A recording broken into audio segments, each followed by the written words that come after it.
see you clap, it's way later. It's wild, but Really? yeah. But anyway, so we'll see how it works at the sync.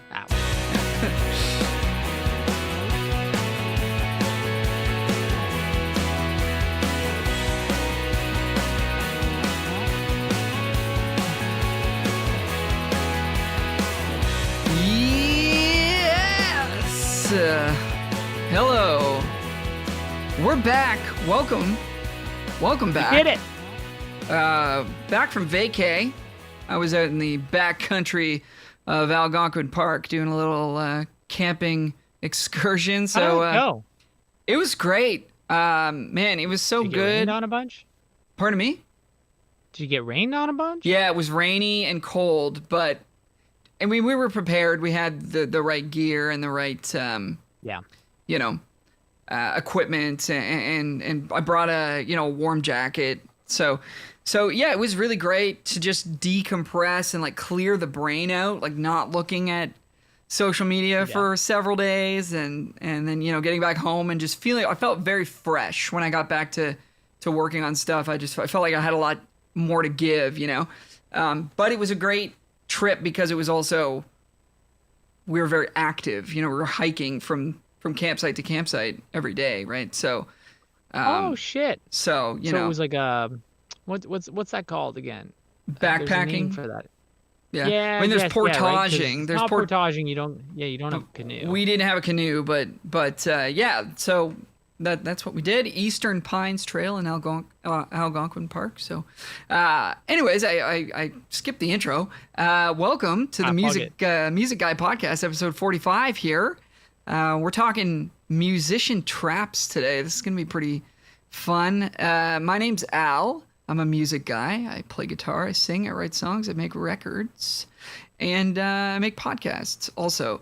And I'm broadcasting to you from downtown Liberty Village. My co-host, partner in crime, guitarist, backup vocalist, songwriter, composer, music educator, Mr. Michael Hebbs is coming at you from Whitby, Ontario. How's it going, my friend?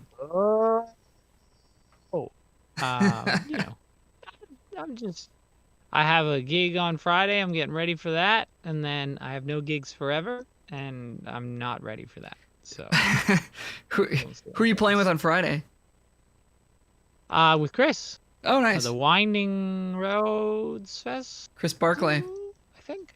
Yeah. Chris Barclay. Friend of the show. Do you think we're going to shut down again? This is a side. I was just about to ask you that. I was like, are you ready to go back to stage 2? Yeah. I'm real. To be honest, I'm not ready. I'm starting to get pretty tired of this no thing. I don't know, man. I enjoyed practice. I mean, you know what? It's easy for me to say, like, in retrospect or whatever, but like I was disappointed when stuff started opening up as rapidly as it did, because I didn't see. Yeah. And I imagine I probably voiced this on the podcast, but I did not see a reason why things should reopen. There was no vaccine. There was a bunch of people already not obeying the rules, The only thing that I could see is like we're all a little bit better now at understanding what's necessary in terms of living with the virus, but it's not gone. Yeah. So as soon as you open things up again, the numbers are going to go up, and that's obviously what has happened.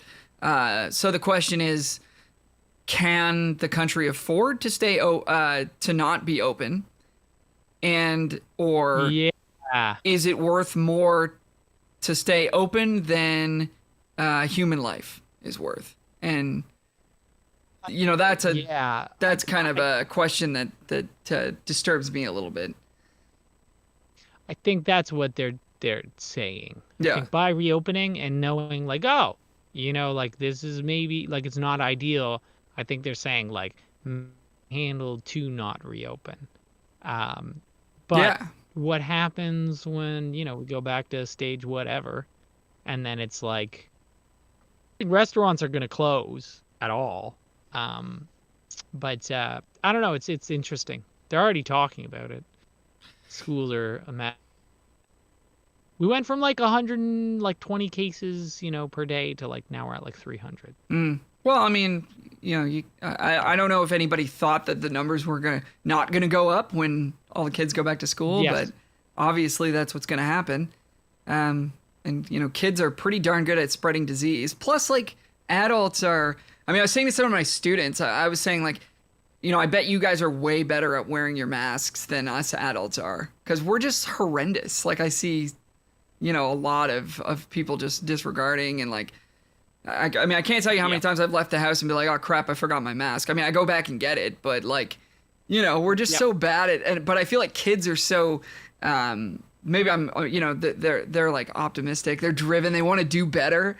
So they like, they're probably real sticklers about it. I don't know. I'm not in the school system, but, Oh, I don't know, man. I bet you that certain grades are great and certain grades are not. Yeah, I would imagine the primaries are not. I feel like if you. No, yeah. Yeah. Stupid fucking kids. I'm kidding. I love children. Not too much though. Well, that wasn't creepy at all. No. So I don't know what's gonna happen, man. I've been wrong about pretty much everything I've predicted about this thing. So I don't know what's gonna happen. My favorite thing when you said that everybody was reacting, but they were, but it was just bad timing. Oh, like, it was horrible. Right? I was like, right oh, at the beginning. Yeah. What? You felt so bad. I felt horrible.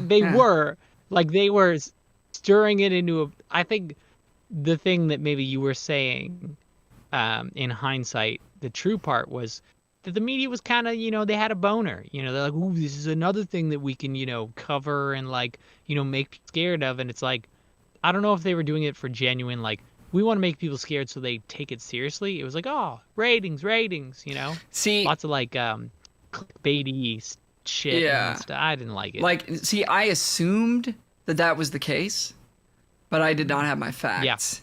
Yeah. And that was a lesson for me whatever. To like really make sure that I, have as much information as possible before I go sounding off about a topic. So my bad. I was completely wrong. About what we think about COVID.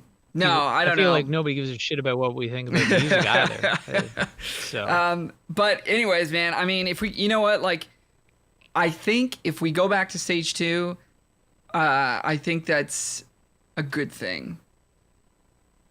Because it means that more lives will be saved. So that's my position. Is it going to be good for business? I mean, a lot of people have already figured out how to kind of continue to conduct business under those confines, right? Like with so many meetings and business moving online. So I think we can weather it. I think we're good enough to figure out how to push through going back to stage 2.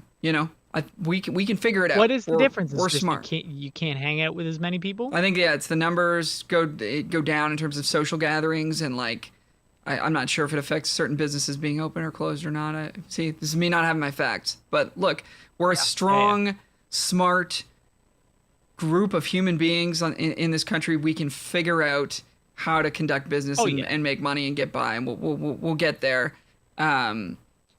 We're crushing America at this point, man. So if that's what we got to do, that's what we got to do. Shitting the bed. Yeah. At this whole COVID God. Thing. Yeah. I mean, that's a very lighthearted way to look at 1,000 people dying a day, but fuck, man, get it together. Yeah, no, it's wear your goddamn masks. Wear your masks, please. Yeah, please. It's not that hard. It's just really not.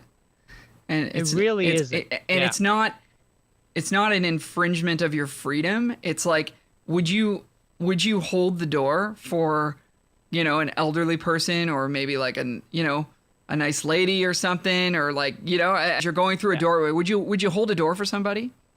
Of course you would, because it's the polite, respectful, right thing to do. That's the way I see wearing the mask, is like you're being polite, you're respecting other people, and you're making them safer and yourself safer. And it's a courtesy, I think it's a courtesy, and I think everybody should be doing it. It's like fucking, I mean, because somebody said this, that we don't want to truly be like free, because like true freedom, do whatever the fuck you want, whenever the fuck you want, right? like at least under the certain people's definition, like the people who are like, if I have to wear a mask, I'm not free. It's like, well, under that logic, you know, there should be no rules and you should be free to do whatever the fuck you want. But then, you know, you're gonna get like murdered, and you know, like Yeah. the strongest person is gonna win. You know what I mean? We give up certain freedoms. You can't go above 100, you know, on the highway, or much above it, or else there are consequences, you know? And same with the fucking mask, man. We live in a society where agreeing to all fucking play along. So, you dingus, Yeah, wear your mask, and for the benefit, not, and it's always for the benefit of die. others, right? It's always for the benefit of others, and I think people lose sight that that's like a really important way to try to live your life, is like to try to benefit other people and not always just be thinking about yourself. Don't do it. So People are suckers. anyways, end rant. I'm wearing my mask for me. Yeah.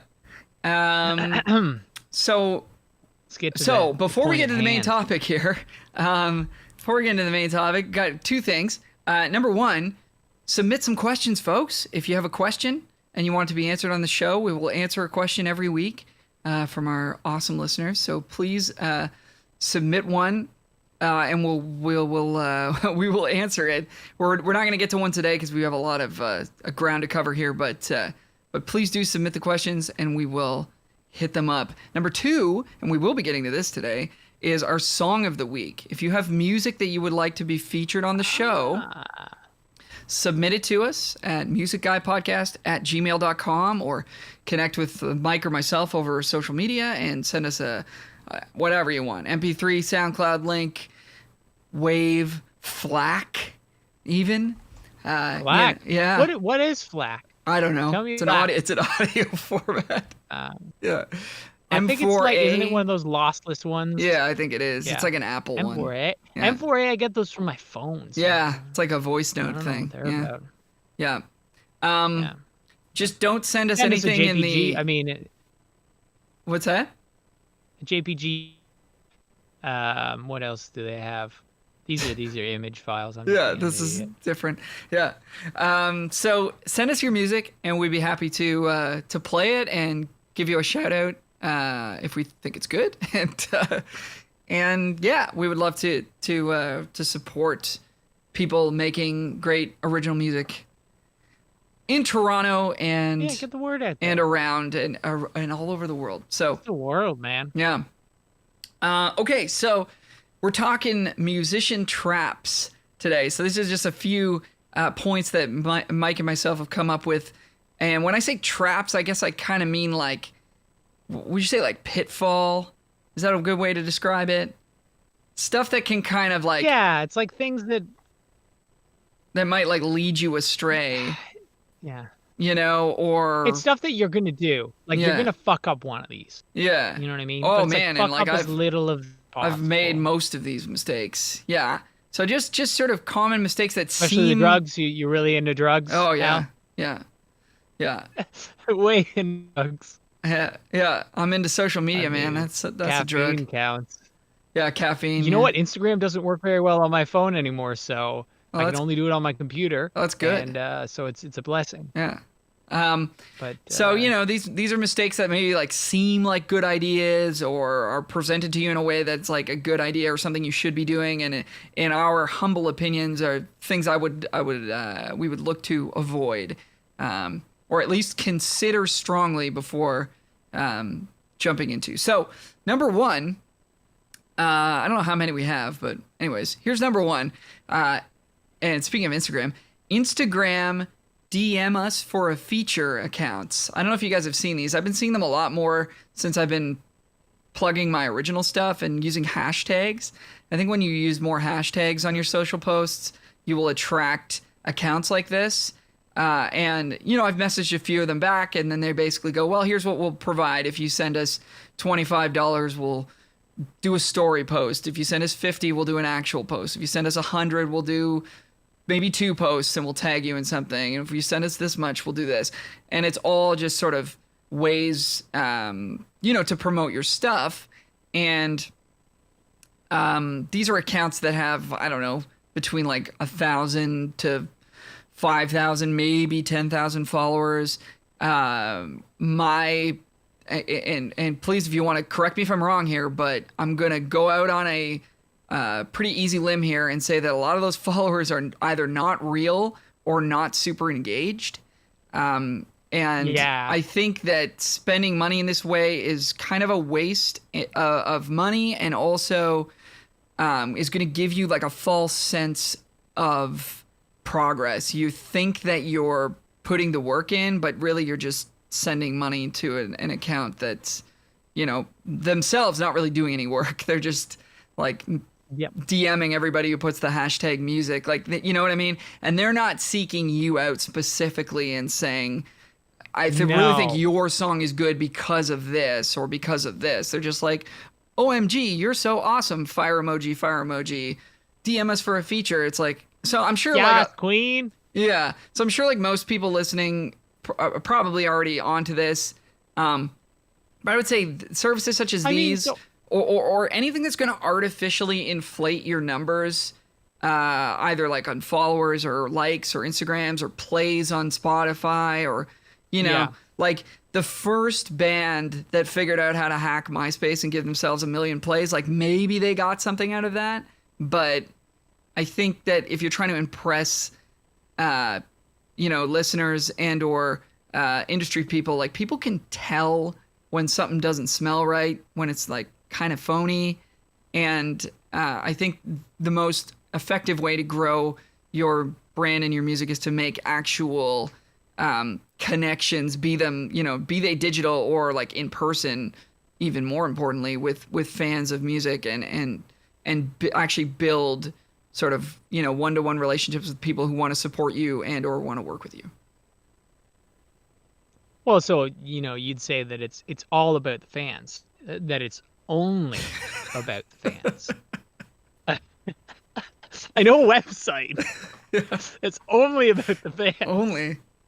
No, also too, I feel like, so this is one of the things I was thinking about the other day. I don't know if you'd want that to work too. Could you imagine if you had like a million fake streams on your Spotify thing, like a bajillion, and a label like was like, wow, this person's really popular. Like you actually successfully tricked them. Mm-hmm. And then you go to, they think you're one thing, and then, they sign you, and then they release another song, and they're like, why isn't he getting the same amount of plays?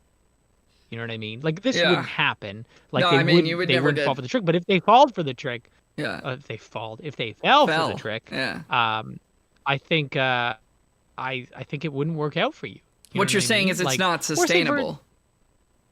It's not sustainable because like they're fake likes. Would, if the important people actually thought you were this thing that drew a lot of people, that got a lot of listens. It's like just investing money into a song, unless it's a crazy amount of money and it's the crazy like right people in terms of like a label. Like if a label's going all out on you, sure. But if a label, like a smaller label, signs you, it's like, well, this person gets this many listens a song, and you don't get those listens, you're gonna get kicked off that label. Sure, yeah. Like, I mean, there's also a good chance you would get removed from Spotify or something for like breaking the terms of use as well, right? Well, no, I do think a lot of people inflate their listens. Oh yeah. There are some people that are like, I got a million listens, and I'm like, you've barely been. You haven't played a show in an artist like 2 years. Yeah, I know. No, I know what you mean, man. Yeah, but people see that though. I think like everybody has the same reaction you did. People see that and they're like, oh, they're doing that. Oh, that's too bad. As opposed to like actually being impressed. So, I would look out for that. And just one more point to this, like if you're going to send $25 to some account to post about you, I think you'd be better off spending that money on an actual ad campaign through Facebook or Instagram. You can get a lot of mileage out of dollars, especially if you know what audience you want to target. I think that's a better place to be putting that money. If you get your feet wet in too. Yeah, and just to sort of try it out and experience with that world, and then you actually get like analytics back in terms of what dดwell, and if this is worth your time, to send some money to some random company and wherever they are, is you're not going to get that same value there. So that being said, with this though, so there's this guy named. Have you ever checked out Bob Menery? No. Really funny. He pretends to be a sportscaster. He has the voice, and then he like, he Yeah. fucking like overdubs videos and shit. He's really good Instagram account, and he does say on his website that he's willing to do that. Right? He'll feature you, but he doesn't go looking for people. You know what I mean? Yeah. I think that's the big difference. Like, I'm sure there are situations where somebody has found you, like a legit, like say for instance, if we did this, if we're not going to, but or maybe we will. I don't fucking Well, know. we are. We're If gonna we do were it like, at the. oh, We're gonna do it at yeah, the end of this but episode, but we're not. We're not charging. Yes. But if we found, say, for instance, if we became very successful, have tons of subscribers, like real legit subscribers, we're like, the Joe Rogan of fucking music podcasts. Yeah. Good fucking luck.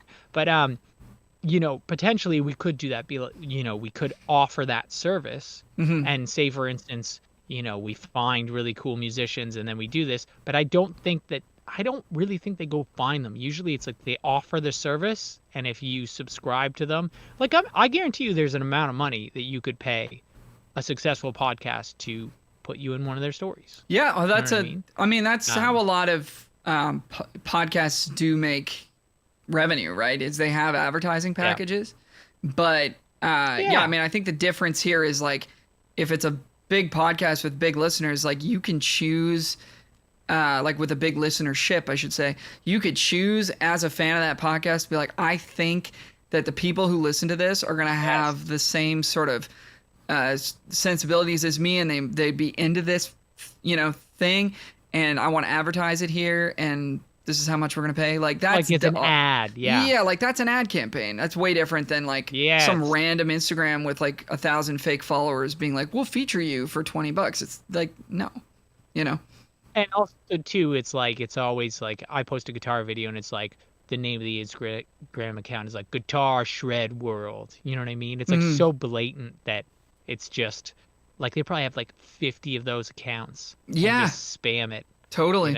Yeah. So look out for respect. it. Look out for it. Look okay. out. What's our next one? Oh yeah, this is me. You're the blue guy. I'm the red guy. Yeah. It's like Halo. So yeah, exactly it. Or it's like American politics. Which one is which one was which? Is the Democrats red or the Republicans red? I don't know.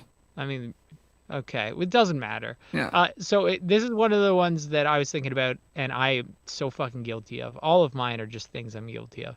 Entitlement to success. And so like.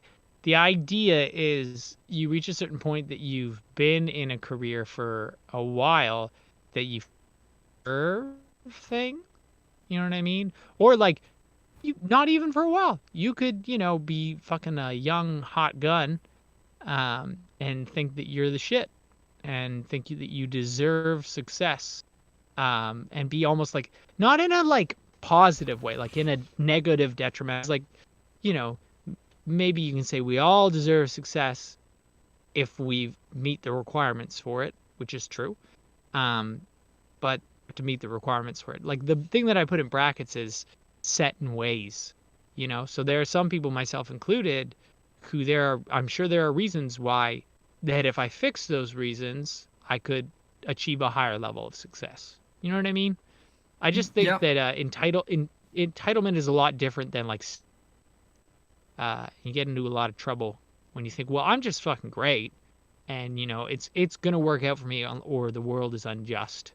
I think it kind of gets this. Another way of looking at it is like you're putting yourself before the project, or like before the song, or before the artist that you're working for, or before, if you're an artist, before your fans. I mean, like I am better than what's going on here, and I like deserve to be here kind of thing.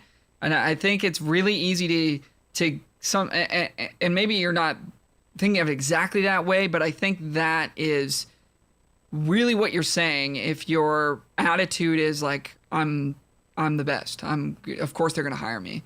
They should hire me. Why haven't they? Or they can't fire me. Or they'll never fire me because I'm irreplaceable. I'm like, whatever. So yeah, I think at that point, what you're actually doing is putting it, exactly, to the left. You're putting yourself above the project that you're working for, and I think as long as you sort of keep yourself in a headspace of, so if we're working on a song, if we're writing a song, the song is the most important part. It's not my idea getting in there because I'm the best writer in the room. That's a horrendous idea. That's a horrendous attitude to have, and it's very toxic, right? Or like if we're making also too, like when people are things like, oh, this isn't a good song anyways. If I had a good song, then this would go number one. Like if somebody came to me with a great song, I'm such a good producer that it would go number one. You know what I mean? Yeah. Like, yeah. Sure. Yeah. If you're working on a production, you're losing sight of that, losing sight of serving the song, or like thinking this song isn't good, therefore I'm not going to try hard because I'm better than this. Yes. Or they're not paying me enough. Or whatever the case may be. How about instead like figure out how to make the song the best it can possibly be, and then maybe you'll discover, some maybe you'll end up liking the song by the end of it. You'll discover some way to, make it work that you hadn't considered, or maybe you'll learn something new, right? You won't be so set in your ways. And then, on a gig, we've all met players who just mail it in and they like don't learn the song super well. They're not prepared. They show up late because they're like, oh, well, I'm good. I can do it. I can handle it. I'm good enough. I'm doing them a favor. Yeah. And like, I'm good enough to still play the gig well, despite being unprepared. And it's like people feel that energy, and it's not cool because you're putting yourself ahead of the artist and you're putting yourself ahead of the product, which is the onstage show and the music. The music is always, the music and or the artist is always the top. If you're the artist, the music should always be at the top. If you're a side guy, the music and the artist should always be at the top. Well, also too, like, it's like on the self-serving side, the reason why I think about these things and like why, fucking takes me like an hour to get to bed at night, like thinking about stupid shit, is like how does this affect me? How is this getting in my way? Like my entitlement, thinking that, well, I'm great. I work so hard. Nobody works harder than me, and blah, blah, blah. So I'm going to succeed. And it's like you should aspire to work hard and like reach a high level, but you shouldn't just assume that, like, you should always be looking for the flaws in your playing. Like, say for instance, it could be something as simple as like the way you dress. It's like, oh, yeah, this is how I dress, and it's like, well, if you fucking dress shitty, like that's gonna affect your gigs, what gigs you can get, and maybe the gigs that you want. But if you want to play with someone like, fucking, I don't know, John Mayer, you gotta look cool. Like you can't be fucking, I don't know. Another layer of this. Nobody shows up in sweats. But. Yeah. Well, I've heard of a couple of people doing that, but yeah. But another layer to this is, what is success? How do you define that? Yeah. And my answer to that is you can't really. So why not just focus on the work? Focus on making the best stuff you can make, the best music, the best records, the best songs, the best live show, and stop looking at everybody else and being like, I should be here, I should be there, I should, they shouldn't be there, I should be, Yeah. Just focus on the work, make it great. That, they always say it's about the journey, not the destination, right? So... True. Enjoy the work, focus on the work, and because that's what you're really going to look back on and be like, man, we made a killer record. We played a great show that night. It was awesome. I'll always remember that, instead of, looking around you and because how do you define what's successful and what's not? Like, there's people who make hundreds of thousands of dollars a year that aren't happy. Is that success? True that. I mean, focus on the work. Who's on the work. Sure. The thing that I was saying about it being a coping strategy is, I think if you're not successful, or if you're not happy, I think it's a way to deal with that. Right. It's like, you kind of know inside that if you don't change and you're not willing to change, then you're not going to achieve the level that you feel. So you shit on other stuff. You're absolutely right. To be like, oh, well, it's not my fault. Yeah. Yep, Yeah, you're absolutely right. And that's we all all I do got to that. say. And I'm not here So, being on a high horse being like, I never do this to other people. Like I've done all of these oh, things. all the time. I've done all these things. All the time. And I'm the just fucking best. I deserve success. And I will achieve it, and if I don't, it's your fault. so there we go. Shall we move on to the next? Yeah. All right. Yeah. So what do you got to say? number 3 here. Thinking a producer can get you a record deal. So this is something that I've definitely been guilty of in the past with an old band of mine. I'm not going to name any names in terms of who we were working with, but basically we were working with some pretty like high level, or at least we thought at the time, people, and we spent a lot of money making an EP. And in our minds, and I don't know if this promise was explicitly made by them or not, or if it was kind of just dangled a little bit. It's like, well, you know, I know all these people at this label and blah, blah, blah. But in our minds, there was a factor at play there where if we worked with these guys and, you know, the record turned out pretty good, they would, you know, push it to some people that they knew, maybe like take us under their wing, maybe we'd get a couple opening gigs for them or something. And of course, none of that ever happened. The record turned out to sound great. So we did get a good product at the end of the day. We were just talking about this. But for the price that we paid and sort of the hoops that we jumped through to make it happen, in retrospect, I would not advise somebody to do the same. So, and this is a classic one that I think it's hard for me to sit here and say this to somebody who's like 21 and like on the ups and starting to roll, because you're just gonna do this. You're gonna do it when you're early in your career. You're gonna try to pay your way in because you're gonna be like, you know what, this is my shot. If I don't take the shot, I'm gonna regret it, and then I'll always wonder what would have happened if I, you know. So I get it. You're gonna do it. Yeah. I can't stop you, but that was my experience, and take from it what you will. All you can do is say, I told us so. But fucking yeah, no. Like it's the pay your way in thing. And you know what? That works if your dad's fucking like a gajillionaire, you know? A gajillionaire and actually willing to spend gajillionaire, and you're actually like good, you know, like it'll work to an extent, you know, like nobody gets to the tippy top without actually being good. Yeah. You know? And there are no shortcuts. Yeah, that's exactly it. Like, also, I feel like there are no shortcuts worth taking. I would agree with that. Yeah, no, fucking, yeah, your record sounded great. And I feel like in one sense, it's like you really got yourself a great product and you met some people and it was a good experience. But on the other hand, you shot yourself in the foot, like literally. Financially. Like, I can't do the marathon. Well, we didn't have enough, we didn't have enough money at the end of it to promote the record.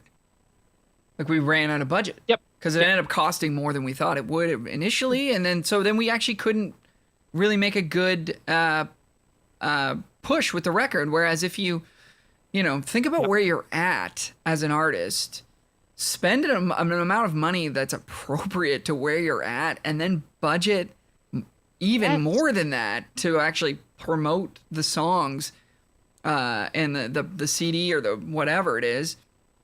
And then, you can actually see some tangible growth. It's like, okay, well, I invested, however much, if it's just a demo, you could make a demo for like a couple $100 and then go ahead and maybe, invest another 100 into like a online ad campaign or something and releasing it to Spotify. And it's like, you'll get a couple 100 listens and then it's like, okay, cool. I've got some tangible, growth here, and now I can try to beat that the next time. It's not like I'm going from zero to rock star because I'm gonna drop $30,000 on this record, and these producers have connections. You know where I see this as well is people don't release things unless it's like this huge record. It's like, well, I'll just wait until I get enough money to track down like Bob Rock or fucking some awesome Nashville producer, and they'll do my song, and then when it goes to radio, it's gonna fucking hit off. And it's like, I feel like you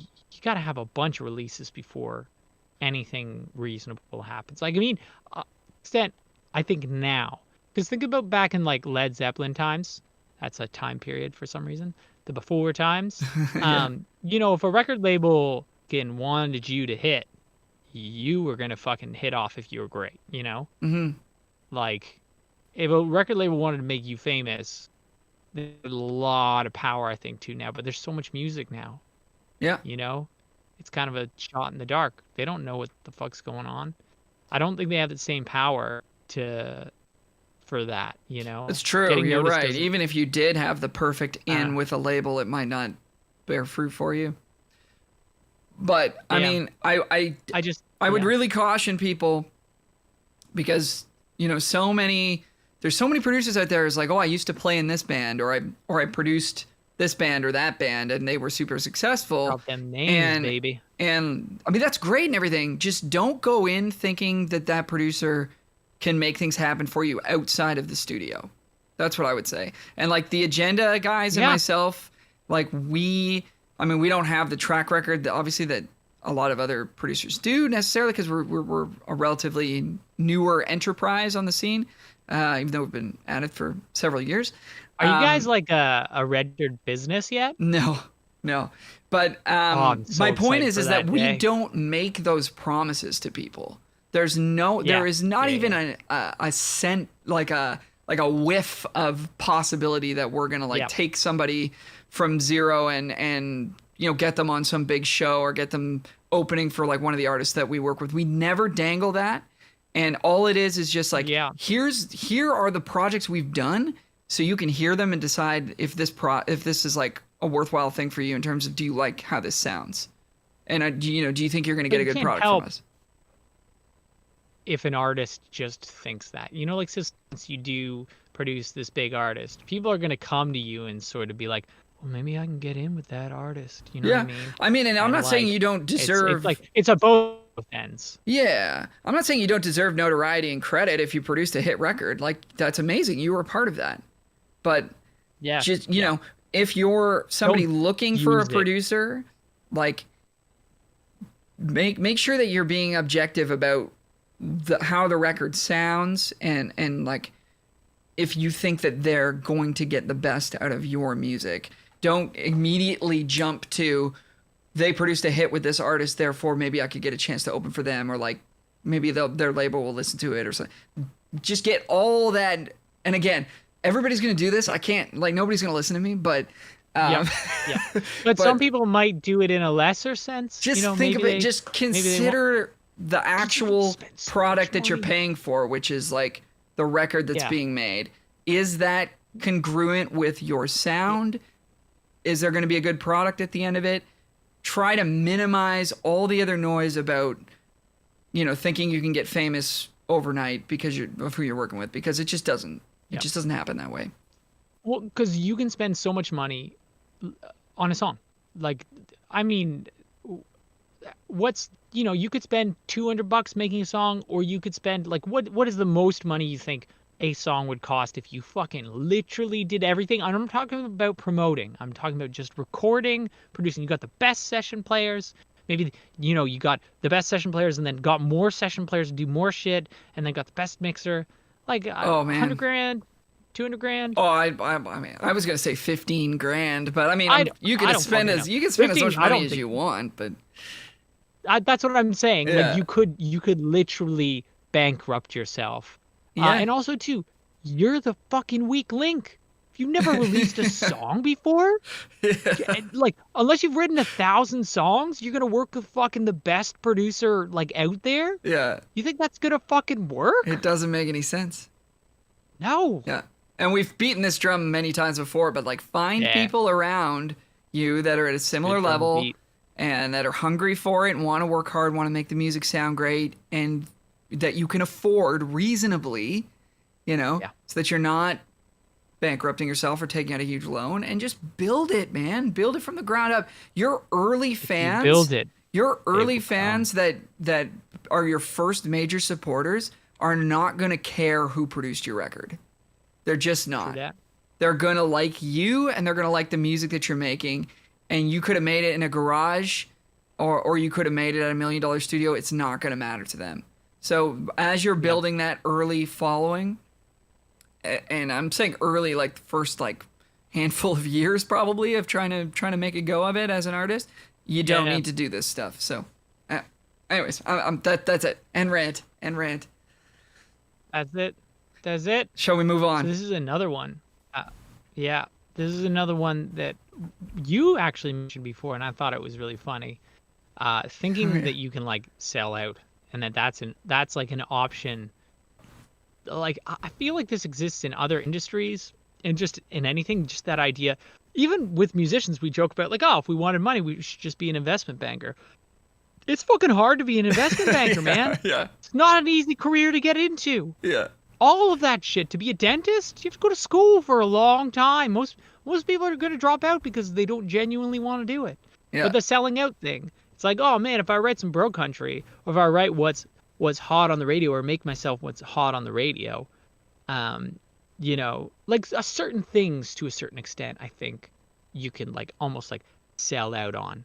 Like, oh, am I going to make myself look good on stage? You could say that that's selling out. You should just look how you look. But it's like, no, you got to look presentable on stage, or else no one's going to take you seriously. But thinking that you can just write bro country songs, that your career, it's like a hack to get your career there. It's like, no, it doesn't work. No. You know, what was the thing your teacher said? Well, yeah, I remember my teacher, and one of my teachers at Humber College was like, sell out. Like, where do I sign? Like, how do I do that? Yeah. You know, because I think he was responding to like somebody being accusatory of, you know, him or another songwriter, like, oh, you're a sellout because you did this. It's like I'll sell out anytime, anywhere. Like, let me know how to do it, because it's not a real thing that you can really do, right? If you're yeah, like, I mean, you like. I love the delay between us. Yeah, there's an awkward so delay. Much like miscommunications. There's a long delay between us, so that's why we're always cutting each other off. Yeah. But like, so if you could sell out, everyone would do it, and it would work out for everyone. You know what I mean? Like the people who actually do the things that you're trying to, like, I'm not a big bro country guy, but there's certain bro country-ish stuffs I like. But like Florida Georgia Line, like that's at a high level. You know, you can't just decide to do that. But you see people trying to incorporate that sort of idea into their music and thinking that success is going to come to them because of it. Yep. I don't know. No, you're absolutely right. And it's very obvious when it's forced, right?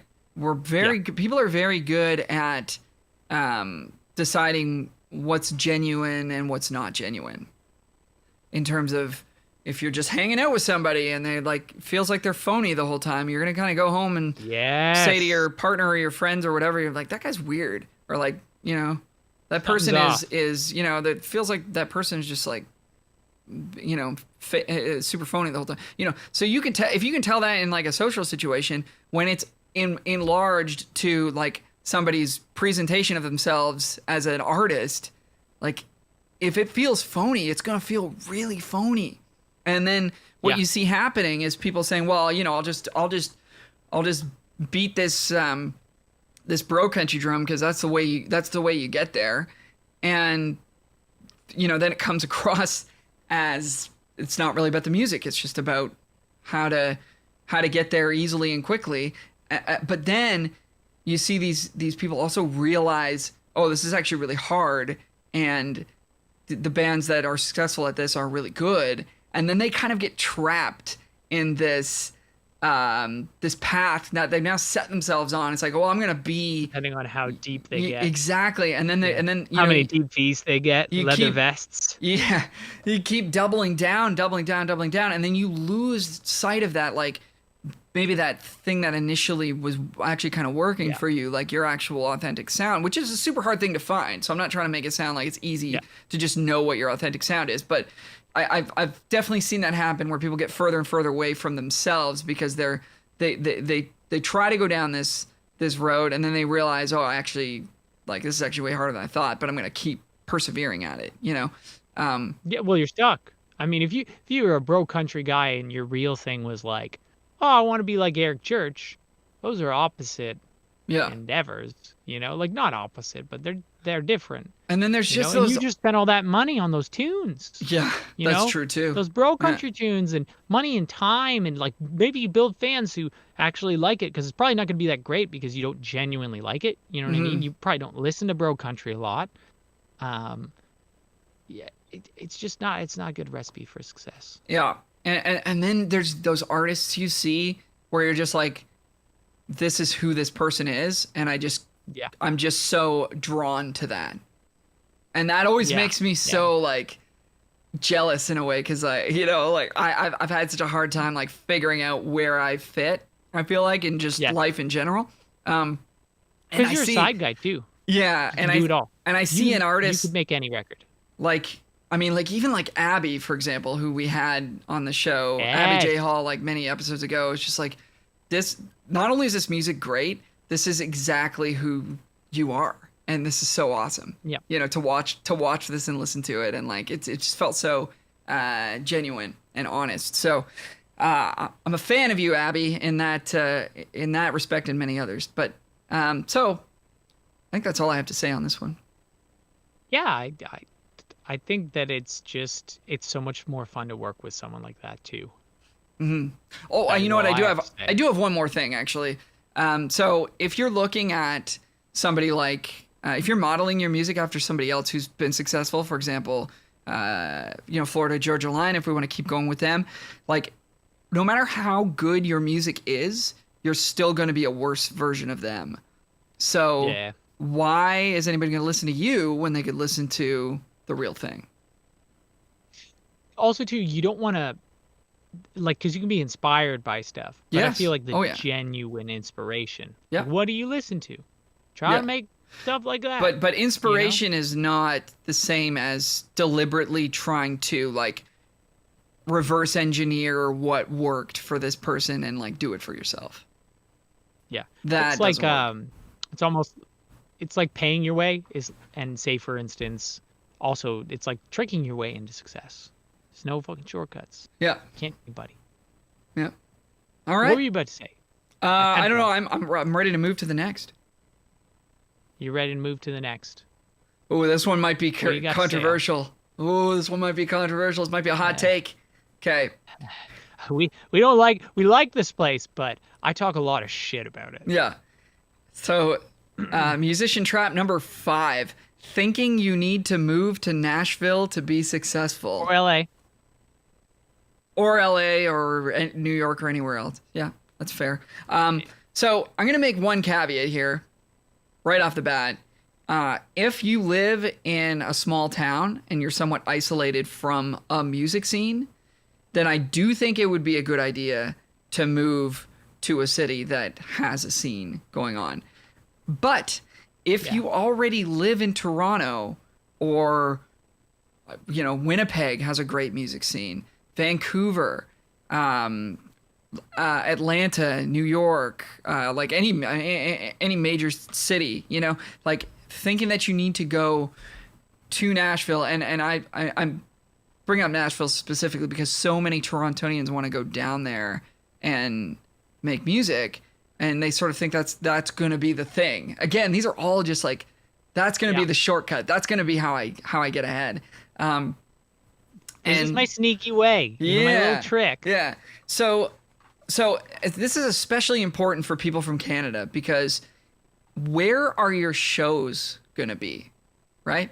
You're going to play shows in Canada and almost never in the US, because it's so hard to get the requisite visas and whatever, and it's super expensive. And then to actually get on a bill somewhere, because they're going to favor their domestic artists over Canadians.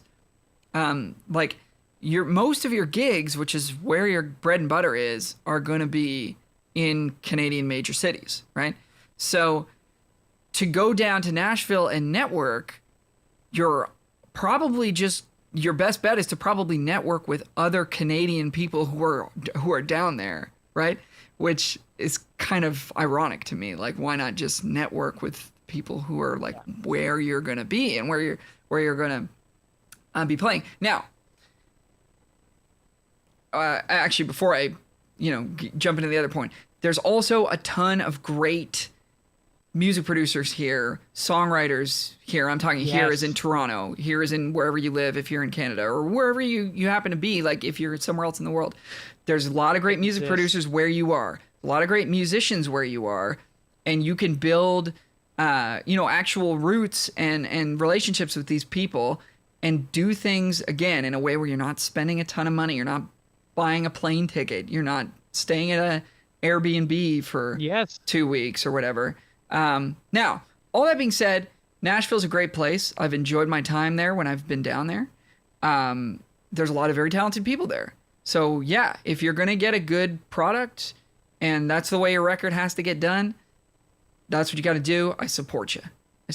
But just consider that you can get a lot of the same things, all of the same things done right here in Toronto, if that's where you live, or wherever else you're at, as long as it's somewhat of a, there's a music scene there.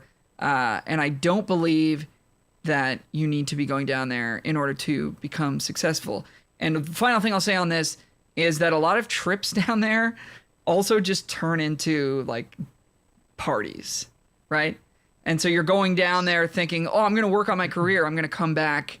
I'm going to network. I'm going to write. And it's just like, actually, all I ended up doing was like going out, getting drunk and spending a bunch of money. And I had a great time, but it's like, did I achieve the things that I set out to achieve? So a good thing to do would also to be defining the purpose of your trip and really making sure that you're sticking to that if you are going to go down there. That's my piece. I think another thing as well, it depends on the style of like music. Like if you go Nashville for country music, I think the thinking is too, it's like, oh, I'll get in with those American country people. I don't know Canadian country artists that do well in America other than what's her face? She's massive. I can't think of her. Oh my God. Really hot one from the 90s. Shania Twain? Yes, Shania Twain. Well, like, cause why the fuck would a person from like Country City give a shit about, a Canadian person's version of their, not saying that they couldn't possibly, but like, I guarantee you, like, it's going to be so hard to fucking make like waves there. Especially unless you're moving there. You know what I mean? Like, because I thought you were talking about moving there, and I do think that there is something to that. Like, if you want to be an American, yeah, I think you got to move there. You know what I mean? Yeah. If you're moving to LA to make it work, moving to Nashville, and you're going to be there for a decade, maybe two, I mean, I think that can work. Before anything happens. I think that can work, but that's not what you have to do to be successful. You could build a career right here. But if yes, I think can if you want to. But I definitely don't think going to Nashville is. I'm gonna say I don't think it's worth it. Just flat out, I just don't. Unless you're like, I would agree. Unless you're really established as an artist. Yeah, like if you're really, really established as an artist and you're like a big label artist, and it's like, yeah, we have a budget on the song and we want this to sound like the fucking shit. And it's like, this is coming out of your pocket, but not actually. Like, it's not shooting you in the foot in any sense. It's not going to prevent you from being able to promote your stuff. Then sure, fine. But if you're some fucking like I don't think it's worth it. I just don't. Like, don't fucking go to me. Don't get me to produce you. That's fine. Get someone like, if you're gonna get someone big here. They're gonna be cheaper. Yeah, there's a lot of great people here. There's so many great people here, and this kind of goes back to that one of like, don't think a producer can get you a record deal, right? If you're gonna go down there and make a record for way more money than it would cost to do here, why are you doing that? Is it because you think that you're gonna get connections and get in with the industry, or is it because the product that you're getting is worth way more than the product you would get here? And I just think that people associate quality with money all the time. Yeah. And I think it's important to just make sure that going back to that topic, that you're really thinking about the thing that you're there to do. It's like, if you're there to make a record, is that record going to be better because you're down there? If the answer is yes, then great. But I just think that people think it's like, oh, I have to go there. Otherwise, I'm not legit. Or I'm like, I'm not going to be successful. I'm not going to be good. It's like, just make it up. Just This put it song in Nashville. Just put it in your bio. I went to Nashville once. Nobody's gonna fact check you. It's fine. You know what I mean? Like, yeah. So, anyways, you should change the name of the agenda to something like Agenda Nashville. Exactly. And then you'll be good. You get lots of country work. There you go. All right. You want to move to the next? Yeah. So this is kind of tying into what I was saying before. It's like another like entitlement behaviors. Famous people don't deserve what they've gotten, essentially. It's like, really, it's just entitlement. It's another way that entitlement represents itself. Just like, pop songs, you know. And it's like, yeah, when he was a kid, maybe he wasn't as good as you are now as like an adult, but he was good enough that, you know, people saw promise in him and were like, we're going to make this kid into a star. They don't just do that like willy-nilly, you know? Like, if you've made hits and continue to make hits, you're really fucking good. You can't not be, you know? Yeah. I just hear that a lot. Yeah, anything in jazz. Yeah. Fucking metal. Same deal, man. I think you're absolutely right. And I don't think it's constructive. I don't know who that's benefiting to have that attitude, right? To look at an artist and be like, ugh, like they don't deserve to be there. Like, I can look at an artist and be like, I think that I don't like this music. That's fine. Anybody's allowed to not like music. That's great. You can have an opinion. You can not listen to them. But to sort of to have that addition, that negativity of like they don't deserve to be there. I don't see how that helps you or the project that you're in or the work that you're trying to do. And on a smaller scale, like being at a show, say we're like playing a show and we're opening for whoever, and looking at the headliner and just being like, why are they headlining? Like they're not that big, or like, you know, we should have got the headlining spot. I mean, I never want to headline because all the onus is on the headliner to have a good crowd. But you know, it's like just that. What is the point of that attitude? And instead, I would say like, how do you make, you know, if they're no good, then how do you make it? Should be easy to make your show better so that you get that spot, or you know, write a better song then, or like whatever. Just like I just can't stand that that sort of way of thinking, and I don't think it's constructive. So again, just focus on the work, man. Make the music great. It happens with stuff that it happens with stuff that people don't understand too. You know, it's like, Kanye West, good, you know, like he can't really sing, and it's like, do you know what Kanye West went through to like acquire the skills that he did? I don't. Went through to. That's exactly it. Yeah. And like, same with anyone who gets to where they get. You know, like say for instance, Nat King Cole. I didn't know the Nat King. You know, he has a wonderful voice, but you could just be like, yeah, he's a guy who's blessed with like a good voice. You know, like he's not that good, can't sing that high. You know, and it's like, well, he has a beautiful voice, beautiful sense of time. He was a jazz piano player before. Like, it's just, I will say it is fun to shit on people that you don't think should be. Yeah, of course it is. Florida Georgia Line. Yeah. Because I don't get it. Like, and it's like an elitism thing, but it's definitely not good for you. I just don't think it's constructive. Who are people that you love to shit on too? Like, obviously, not people that we know. Like, who are like famous people that you think are famous people that I don't? Well, didn't we shit on Old Town Road? Like that's like once again Road. Yeah, like that's like the worst song I've ever heard, I think. Like it's so bad. You know. But this is not the way that I was thinking at that moment, but like it's very original. You know what I mean? So that dude has like an entire rap catalog, and then he makes this song, and you can tell he's not like, ooh, I'm gonna make a country hit, and then, you know, like you can tell it's just genuine. He's like, I'm just gonna make this song that is not like anything else, or maybe they even made it as a joke, and then they're like, this is actually kind of catchy. You know what I mean? It's got like a cool story behind it. I'm trying to think I like to shit on Michael Bolton, not because he doesn't deserve to be there. I just think his voice is funny. Oh, he's so So good. there are certain artists that like I'm trying to think who I like to shit on. I'm gonna get back to you on this. I'm gonna Yeah. think about this I because mean, it's my favorite thing to I do. honestly, Just I shit all really over try everything. hard not to. I really try hard not to, and I really Yeah. try hard to like nudge the conversation away from that. If I feel like people are starting to get like super Yep. negative about something like that, it's just like there's no point in like you don't like somebody's music, that's fine. But like there's Yeah. no point in getting into this because we could be spending this time making our stuff better and like enjoying what we're doing right now instead of like being negative. So I guess I like to shit on musicians more.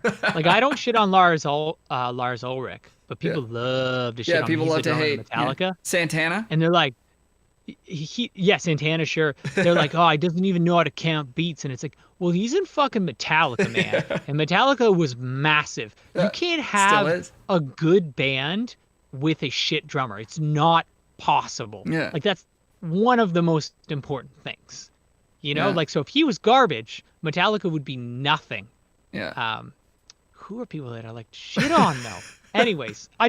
it's like a fun thing to do. It is funny, especially when they're but like, well, the fact that Lars like gave all those Napster, like he showed up to Napster with the list of he got the list of people from Napster who were pirating his music and like brought them to his lawyers, like oh a yeah. literal list. Like that's hilarious. Yeah. Oh Or yeah. Nickelback. People love to shit on Nickelback. Oh yeah. Nickelback's Nickelback's great. insanely good. Yeah. I mean, Yes. again, you cannot like their music. There's a lot of their songs I don't care for, but Yeah. I still listen Yeah. to I've still listened to their records and been like, yeah, like this is really happening. So, I mean, it is funny and it is fun to do sometimes, but I would just Nickelback have some doesn't self-awareness about like when is that, getting to a point where it's actually taking away from your own enjoyment of music and ability to like push yourself to the next point, because Well, also, you go ahead. You go ahead. I was just I gonna got say some like left you field never bullshit. like there's never gonna be a point in any of our careers where we're like I have arrived, I'm at the finish line, I'm here. True that. You're never done, right? So to look at somebody else and be like, oh well, they shouldn't be here and I should, is like I don't get what that's doing. Like is that saying that you're as good as you can get and therefore you know how good you are and you know how good somebody else is or isn't, or like just focus on the music, make it make your show better, make your songs better. I don't know. So that's my rant. My thing is, Savers is you fucking locked Nickelback in a room Yeah. for 6 months. Obviously they can fucking go live their lives, but they're rehearsing for 6 months, and then you rehearse. Like anyone we know rehearses for 6 months. Who's gonna put on a better show at the end of it? I think it's gonna be Nickelback. Oh yeah. Anyone that we know. You know Yeah. what I mean? Just because they've been Nickelback's been doing it for a while. Like they got people's attention. Like I just Yeah, they're it's just fun shit on people. better at writing songs That's why I don't than like you. Dave Grohl They're though. better at singing than you. Yeah, that is one of the things Dave- that upsets me about Dave Grohl is that elitism, that like Yeah. I have was arrived. in I Nirvana. am the best of all time, and nobody else deserves to be a rock and roll musician. Yeah, it's super. It's just like ugh. It's just icky. There's a funny thing with Pat Metheny where he shits on Kenny G, the saxophone player. Oh yeah, Smooth that's jazz another one that saxophone people love to Oh, hate. they love to shit on him. Yeah. He doesn't know how to read music, and it's like, dude, he's so successful though. He wouldn't be successful if he wasn't good. Yeah. Like, Oh man. I mean, the clip we're gonna put it in the show notes for sure. I will send it to you. He's like, it's just stupid. The music's just dumb. Like it's not like my music. My music's so like well thought out, yeah. and it's like, Ugh. it's brutal. What cringy. what has to happen for somebody to want to make that video? You know what it is? Like, what does I it think take to, jealousy, like- man? Yeah, right? Like intense like jealousy and frustration and like what else can I do other than try to tear this person down? It's icky, man. But Creed It's also very fun. Creed versus Oh, Nickelback yeah. in the arena, Creed wins every time, baby. Ooh, I mean, I wonder how Scott Stapp's holding up.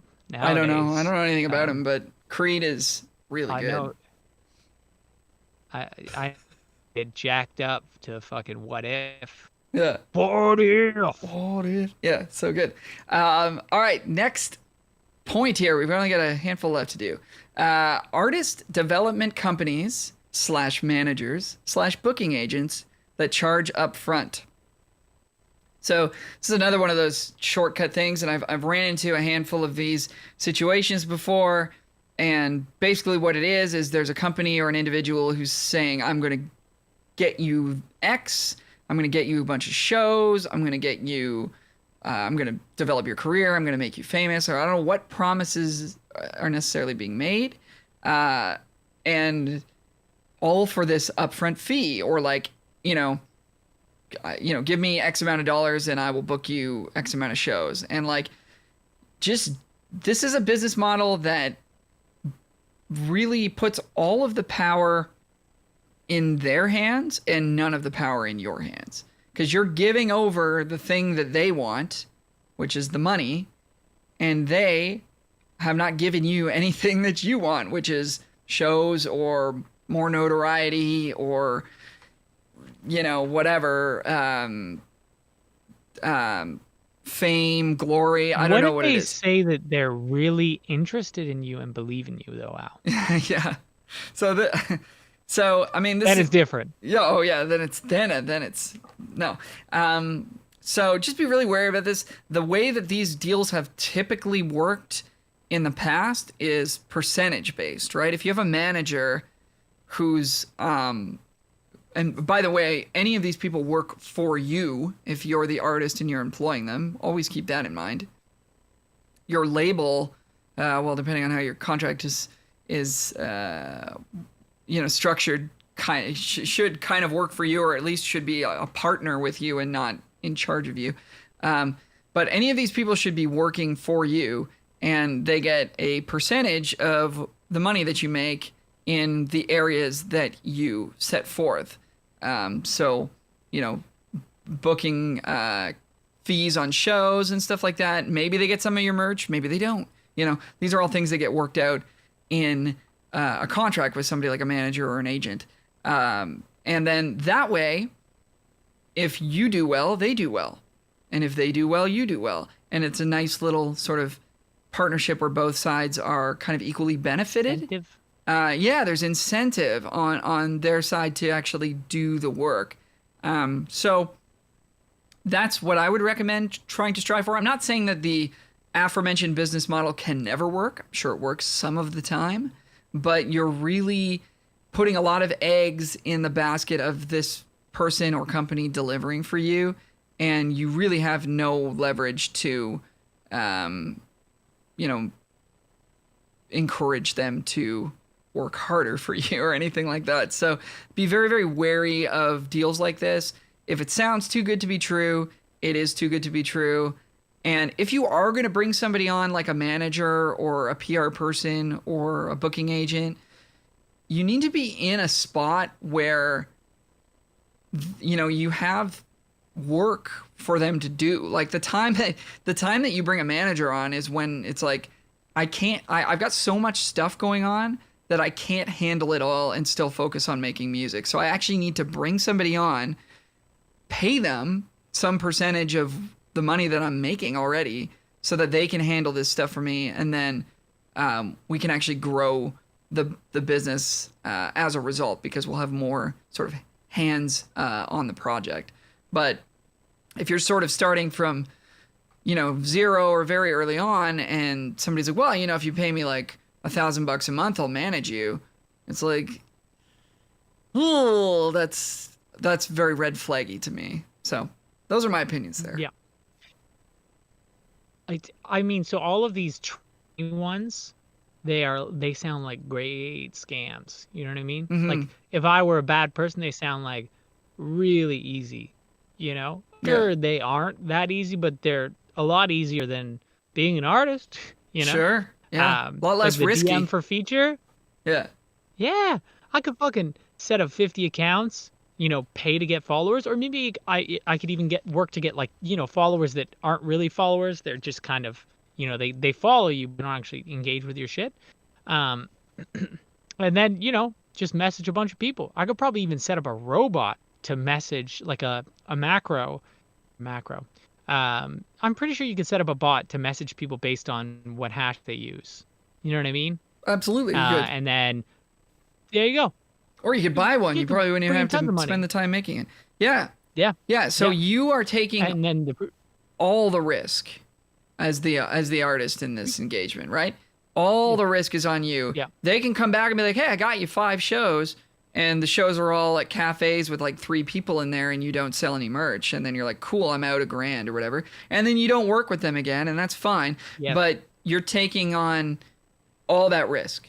So just really, really be wary of it. And then it's like, it's not even like you can go on the internet after and be like, this person screwed me over, because this is the music industry and nobody wants to badmouth anybody, because it's like everybody wants to look super positive and be a good hang and all that stuff.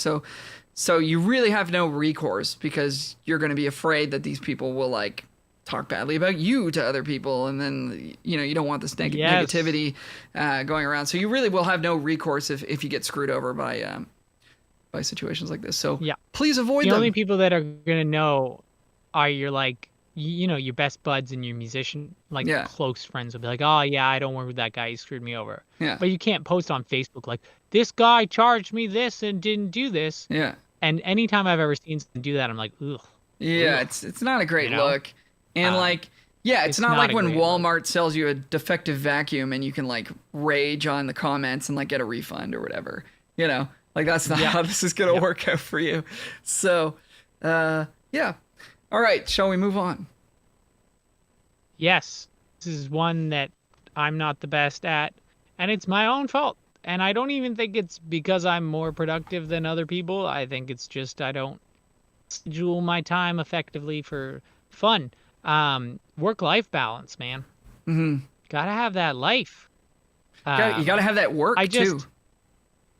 Yes. Yeah. That's the thing. Like, and I hate when people overhype this and they're like, I work so fucking hard. But what I'm saying is, can work hard, and you can schedule in things like your camping trip. You know, what did your job gain from you fucking going camping? Well, it gained that you came back the next being like, oh, I want to get to work, Mm-hmm. I think if you have a shitty work-life balance, you're not trying to do the marathon, you're trying to do the sprint, and that's no good. It's a marathon, motherfucker. Yeah, it is. And in a long, successful career, hopefully it is one for you, and you're going to get burnt out if you overdo it. So, we're not, again, it's not a competition. Maybe this is something we haven't talked about enough, but it's not a competition. We're not competing against each other. I practice 4 hours a day. This guy only practices 3 hours a day. That is not a thing that matters. I am better. Yeah. So it's not a competition. We're all, we're all kind of a family. We're all a community. We're all trying to sort of make great music and help each other out and work together and, hopefully make enough money that we can get by and continue to make music. So when you feel like your enjoyment of music is starting to slip and you're not really having a great experience, it might be time to just take some time off, a short vacation, Mm-hmm. You don't need to quit. You can just take a week and go camping or go on a vacation or spend some time with your loved ones or whatever. And I think that the people who maybe don't do that like prophylactically, like in the preventative sense, it's like every now and again I know I need to take some time to myself, so I do that.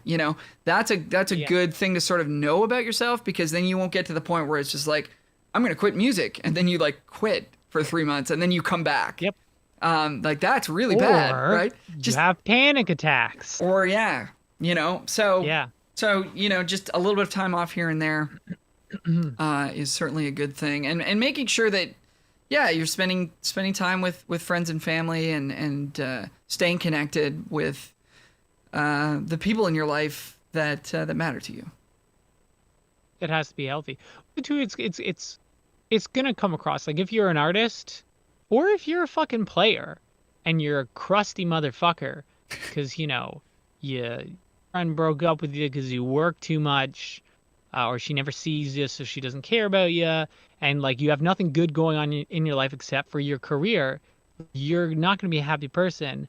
And people don't like working with unhappy people. You know what I mean? Very good Like, point.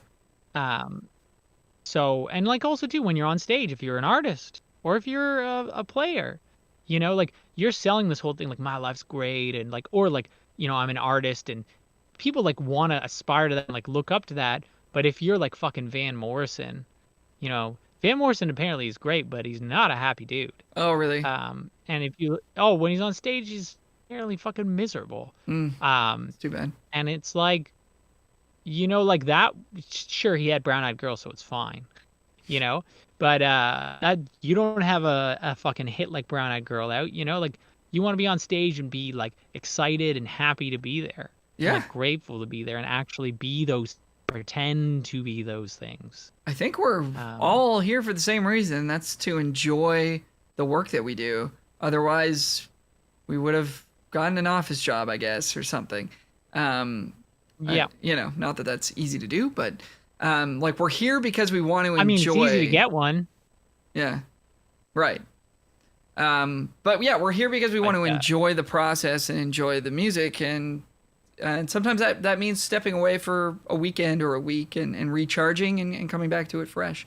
I will say on the flip side too, though, is like it is hard to separate the work from the life sometimes too, right? Yes. Especially living at home, like working from home, like it can be easy to fall into like, well, I'm home, so I need to like, also do chores and like clean up or take the garbage out, or like, oh, I'm home, so I can run out and get something, or I can like, and then all of a sudden like half your day is gone and you're like, crap, like I actually have a bunch of stuff I need to get done.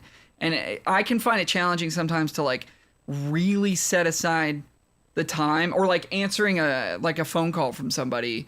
It's like, oh, I'm home, so I can talk to this person, and I haven't talked to them for a little bit. And it's like, but then it's like you talk to them for 45 minutes and you're like, crap, like I need to practice. I need to get this edit done for this song. And like now I'm running out of time. And it's like, so I'm not sure I have a very good answer for this, but I do feel the tension when I'm working from home of like, yeah, I'm just home, so I can do this or that, and like I'll get distracted, and I do find it difficult sometimes to really make sure that I'm budgeting the time effectively to get done what I need to get done. So I do have a solution, but it sounds hard, and I've never done it. Mm-hmm. I just know what people are saying. Sean Giovanni said it on one of our episodes, and I've heard people say it before. To actually schedule every minute of your day. Mm-hmm. Which, fuck, man, like I just haven't been able to do it. I haven't done it. So, but I guess the idea is you're like, yeah, for this hour I'm doing this, that hour I'm doing that, and like you schedule a day that you want. Like this hour I'm fucking playing a video game.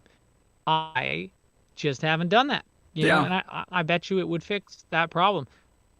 I mean, I know of Josh. Josh used to turn his phone off when he was working. He'd schedule his days and turn his phone off when he was working, or he just wouldn't answer calls, wouldn't check emails. Like that's cool, because the reason why I'm down about me being like, oh, I work this much and that much. It's like, well, what if you could work half as much as I do and get the same shit done? I think you could. Yeah, I think that a lot of people just think hours in are important. Yeah. Productivity is the most important. Yep. Well, I mean, it's the classic, like, I should do that. What do you tell your students? Practice half an hour a day instead of 2 hours on one day, right? Take breaks. Like, spread your stuff out, because you're going to burn yourself out and you're not going to be as productive, like you're saying, right? I was actually doing that for a little bit, like using my Google Calendar to schedule my days. I did find that helpful, and I need to get back into doing that more. The other thing that I did last night, I watched a great documentary that we were talking about earlier today. It's called The Social Dilemma, for people who are interested in watching a documentary about how social media is ruining all of our lives. It's great. You should watch it. It'll make you think. That's all I'm going to say. Definitely watch it, though. Highly recommend. I turned the notifications on my phone off for everything except for my text messages and my email. So I won't get a ding or a buzz when like somebody posts something on Facebook or tags me in something or tags me on Instagram or whatever. Like the Leafs make a trade. I'm not gonna get a TSN notification. Do you know what I mean? Like there's so many things, and I didn't really realize until I really thought about it how many times my phone is going off during the day with information that does not matter to me. Like I'll look up what the Leafs are doing when I'm bored and I want to look that up. I don't need to be interrupted in the middle of doing work to let you know what I mean to know that stuff. So I would recommend that to folks, and I'm excited for like how my productivity is hopefully going to increase now that I've done that. But the only things I don't want to miss are like messages, emails from my one specific email account. I've turned the ones off on other emails that are just like for junk, and phone calls, obviously. So, anyways, little thing that might be helpful to people out there. It's a great idea. Yep. I like that. Do you want to move on? Oh. Ooh, yes. I got one here. An interesting one. Okay, this is a little bit of a deeper one here. But I've got alcohol abuse, drug abuse, / partying too much / not enough ? There you go. Question mark. This is something that I mean, drug abuse and stuff is talked about kind of in like a rock and roll kind of way. Like, oh, that guy used to be super into heroin or whatever, and like it's almost like glorified in a little bit of a way, right? And it's not. I don't think it's really talked about enough amongst at least like peer to peer, on what the stuff that we're involved in, you and I. You know what I mean? Like there's obviously a lot of tales of super famous people doing a lot of drugs and getting doing some serious harm to themselves and all sorts of stuff of that, which is tragic. But I think even on the level that we're on, like if you're playing a bar gig 2-3 nights a week, and you're drinking on all of those nights, and like maybe you don't have to drive, so you can have like 3 or 4 or 5 or whatever, and it doesn't really matter. You just walk home, or you're taking the bus, or you're getting a ride, or I mean, if you're driving, that's a whole other problem in and of itself. But like, if you're getting drunk 3 out of 7 nights a week, that's like I don't know what the definition of alcohol addiction and abuse is, but that sounds like it to me. And if it's 4 nights, now you're drunk more often than you're not drunk. So that's pretty concerning. And like, I think it's an easy sort of lifestyle thing to slide into if you're playing a lot of bar gigs, because that's your perk for playing this gig. Is like, yeah, you might get a couple drinks on the house, or I mean, maybe you don't, and you're just like kind of burning half the money you're making like buying rounds, baby. Right? That's even worse. And so, I would really caution people to just look out for that and be self-aware and be like, man, I've been like hammered like the last 2 nights. Like maybe I should take it easy.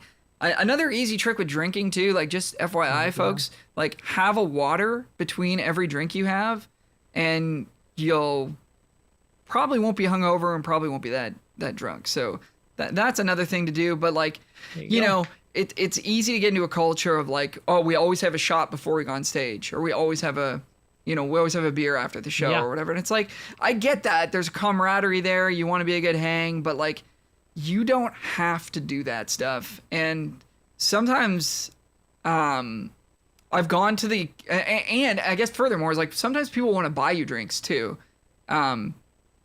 which is an interesting kind of dilemma, because you want the bar to make more money the nights that you're playing so that you get called back. So you do want them to buy you around, but also like I might be driving after the show. Like I don't want to do a shot right now. So I've gone to the extent of like talking to the bartenders beforehand, being like, hey, if somebody buys me a shot, can you just like ring it up and fill it with water because like I can't drink, but like I want you guys to still make money, or have a trick for this, or just telling people I don't drink, you. like I'm sober, like I just don't drink. Like if I don't want to drink, I'll tell people that I don't drink rather than saying I don't want to, because then they'll pressure you or whatever.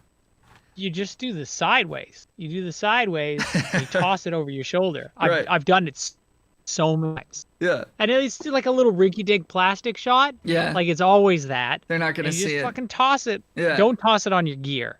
Yeah. Pro tip. But that's the move. Yeah. All the time. I take fake shots all the time, like it's my goddamn job. Yeah. That's a good one. Thing to add to that is the drinking thing.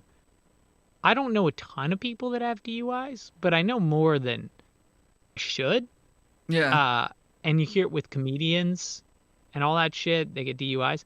Man, like, I guarantee you your insurance is unaffordable then. Ooh, obviously, yeah. I'm looking at it from the self-serving perspective. Obviously, you could kill someone too and all that terrible stuff. Yeah. But it's just like, if you get into the habit of drinking all the time while you're playing, it's bad times. I remember, I think it was Foo Fighters were talking about how when they were like, oh, we'll have this many shots before and see if we can pull off the night. And then, it's like, oh, we did 3, let's do 6. You know what I mean? Yeah.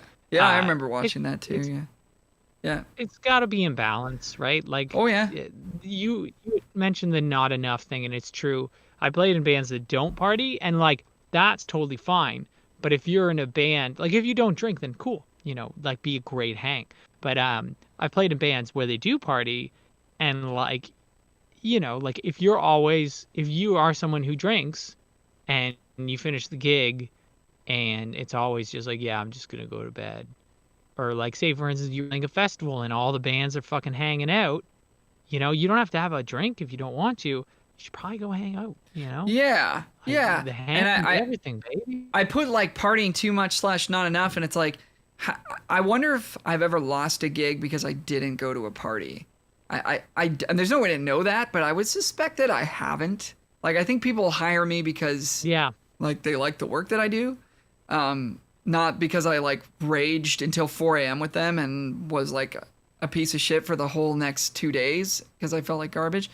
Like, I don't know that that's, so I would just say you like. You have that capability though. Pardon me? You could go on a tear. I could. Dude, I have. Tear. I am no golden boy here. Like I've been hammered a ton of times on gigs and like, so done weekends and like drank way too much and whatever. So but you ever been to the corral? Yeah, but and you know what? Like we had fun and it was great. I'm just saying, like, I think it's a little bit overblown how important it is to drink and to party and like stay out late and all that stuff. And like if you're a singer, you got to take care of yourself because you don't want to be like 2 nights into a tour. And, like, you can't sing anymore because you stayed up till 5 a.m. both nights getting blackout with, like, the headlining band. It's like, that's not good for you. Yeah. Like, you guys had fun, but nobody's going to remember the deep conversations you had. Everybody was blasted. It's like, if it's affecting your performance on stage, you need to take a look at yourself and be like, this is not something that I need to, like, continue to do. I need to maybe, like, even this out somehow. So, yeah, it's all about balance, right? It is all about balance for sure. So, and I mean, but I would never drink. On the flip side of all that too. Oh, we didn't talk about drugs either. Drugs. Well, yeah, I mean, kind of goes without saying. Continue. Continue your thing. I'm sure we've also played with people where it's like, oh yeah, that guy gets blackout every gig. And like 100%. You'll start to lose gigs if that's you. So 100%. Yeah. So and maybe not now. Maybe 5-6 years from now though. Yeah. So maybe it's like, oh yeah, he drink. Sometimes he drinks a bit too much. Yeah. 5 or 6 years from now, that could easily turn into, oh no, you can't trust that guy because one time he did this or he does that sometimes. And drugs is something that is worth mentioning just because I think it's funny. I've actually never physically seen cocaine in my life, which you have no reason to believe because I feel like nobody admits that they do cocaine. Yeah. Unless they're like, really cool or something. But yeah, no, I've never physically seen it, but I heard somebody doing it, and they said they were going to. They're like, oh, I'm just gonna do a bump, and I heard them doing it, and it was on like a fucking cover gig, and I'm like, what the fuck, man? Like you're like, sure, if you're in fucking Aerosmith, you can afford that shit, Yeah. But like, if you're playing a gig for like $120, I feel like cocaine is like half of that. You know what I Yeah. mean? Yeah. Or Like, all of it. That's true. like the Yeah. fuck, man. But Yeah. the drugs thing Also, also as well is something to watch out we've said for. this a few times. Like, we're all trying to have long-lasting careers here. Yes. So, like, once you're north of 35 or 40 or whatever, like, this stuff is gonna start to catch up to you, and you don't want to be, Yeah. in rough shape by then because you've just been partying your face off for 20 years. Also, Anyways, too, if oh, you're go ahead. drinking all the time, you can get out of shape and shit. Yeah. That's no good. Yeah. It's not a good deal. All right. Do you want to hit 2 more or 3 more? We've got 3 left. Do you want to hit? Yeah. You want to hit all 3 or Yeah, just yeah, I feel like we can hit 2 more and quickly graze over another one. We Okay. don't have to get too deep into it. Go ahead. Like this, is just one that kind of I've seen sometimes. You've seen it sometimes. Is people that are like undercharging, and like they just become complacent with what they're making, or they're like afraid to up their rates because someone will fire them, or they're afraid to up their rates or like turn down gigs because what if they don't get more gigs? Just undercharging. This is a tough. I'm super guilty of it too. Yeah, this is a tough one because it is controversial in a lot of ways, but I think the spirit of it is like, don't let people take advantage of your kindness and your generosity. Yeah. Like I think this kind of goes hand in hand with like, being willing to be the person who does the extra work all the time. Depending on who you're working with, like people will often come to then expect that of you, and maybe you're getting paid the same as everybody else. Maybe you're still getting paid whatever, like less than everybody else because you've been there since the start, and that's just what your rate is. And as they hire more people, they're actually having to pay them more, but maybe they don't tell you that. And like, so just be aware that like, be aware of, try to be aware of on the same page as like the other members of the band that you're in, and thinking about like, how much is everybody getting? Is this fair? Am I doing too much work? Do I need to maybe ask like, hey, look, I'm happy to do this extra work for you, but this is going to cost me a bunch more time. Actually, if I have to go rent this piece of gear in order to do this, like I need, I'm going to need you to like cover this for me. And just, I've definitely seen and know people who are like very, very good players, have been doing it for a long time and are still getting, low pay on gigs and stuff like that. And Also, if you're driving. Yeah. Like if you're driving far away and shit like that, like it's like I know people who get a decent rate, but they're driving far to do it, and it's like they're afraid to be like, could you give me gas money? Yeah. Yeah. So shit like that. So it's controversial. You don't want to lose gigs. You don't want to be, and I'm not ever suggesting that you should be gouging artists that don't have a good budget and like anything like that. Like if you're comfortable doing the gig for how much you're getting paid, that's cool, but I do feel like there's an element that we're speaking to a little bit more here where people are kind of like sheepish about being like, hey, like I think, we're starting to do pretty well in these shows. Like, and I've been playing with you for like 5 years. Like maybe we should bump it up from, however much, or like I'm doing all this extra work and, nobody else in the band is doing these things. Maybe, so it's an awkward conversation to have. And it's tough, but just be aware of sliding into that where there's an imbalance in the relationship where the person you're working for kind of just expects you to do everything for them and they're not going to compensate you appropriately for it. Also, artists that don't charge enough. They've been playing at the same place for years and years and years, and they don't up their rate. Yeah. You know what I mean? Or attempt to up their rate. Like, it's one thing if you're playing like a bar and, you reach the top of what they can afford. But like you need to know that that's what you've like. They won't give you that right at the gate, you know. They've got, you know, especially if, say for instance, if you play the same bar, you know, and it's like the people from that area know, oh yeah, this guy's coming now. Like we're gonna go see him, and like he's a really good time. It's like over the years that's going to increase, right? Like it's like playing this bar for 5 years, and now every time when I play that bar, the fucking thing's packed because I'm there. Mm-hmm. Not because you're famous, but because you put on a good show and people know to look out. Like, oh, those other guys that play there, they're okay. You know, Mm-hmm. it's like this guy's great though. I think you can ask for more money, and your guys are relying on you to do that. You know? Yeah, that is true. And that's another tough one. And with bars, I mean, you're never going to get more unless you ask. And so, Yep. because they definitely don't want to spend any more money than they have to. So Yeah. that's a tough one. fucking it And is. and we have had discussions before on like when it's appropriate to raise your rates and how to go about it. So if you want to pop back to our most recent Q&A episode, there's a long discussion about that. But I forgot about that. but yeah, just be aware of sort of sliding into that, like, oh, I've always done it for this much, and yeah, whatever, it's cool, and you know, just sort of falling into that, you know, you being a nice person and letting other people take advantage. So just be aware of with that. teaching, baby. That's all I'm trying to say. Yeah. Yeah.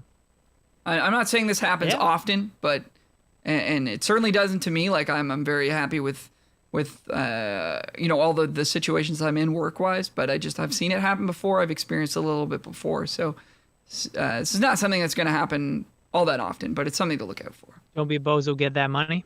Yeah. Okay. So what's this next? So this stuff right one here? is maybe a bit of a hot take, maybe a bit controversial. I don't know what you're gonna say about this. So, So you go the ahead. musician trap number whatever 500 here, radio tours.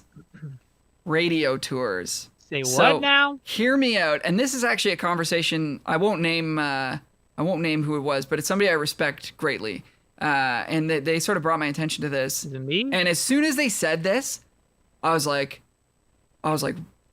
because I'd already kind of thought it. I was like, yes.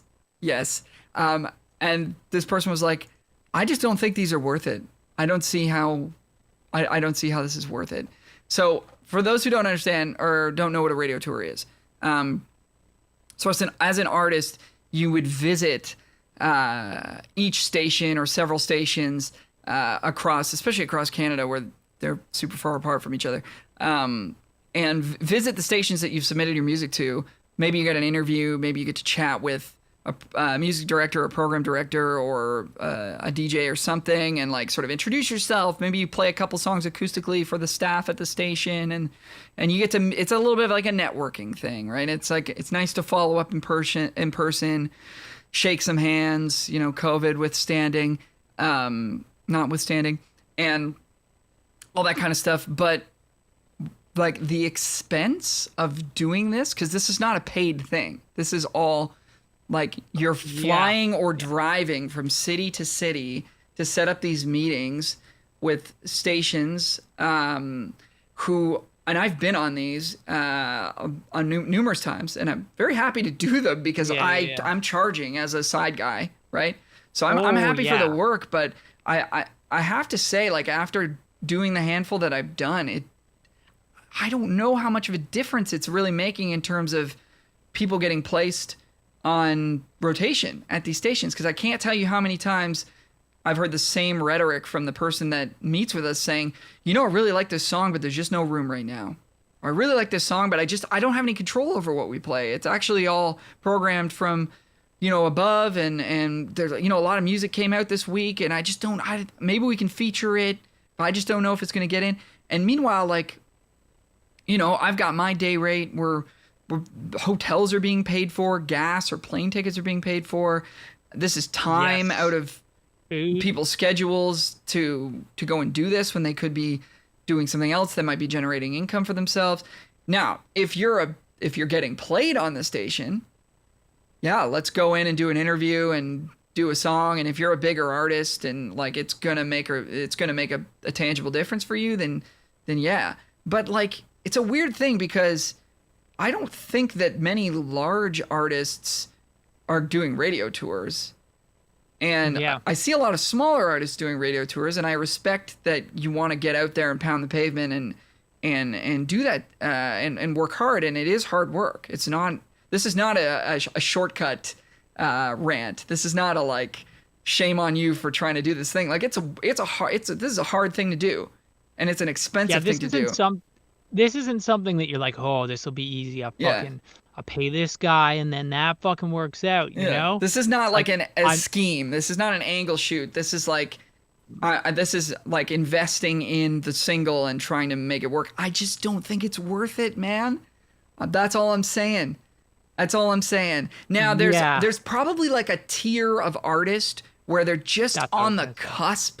They're not like at the super, they're not headlining festivals. They're not like, but they've got some notoriety. They've got some traction. They've got some airplay going, and going to those stations means that their song gets played X amount of more times a week than it would normally.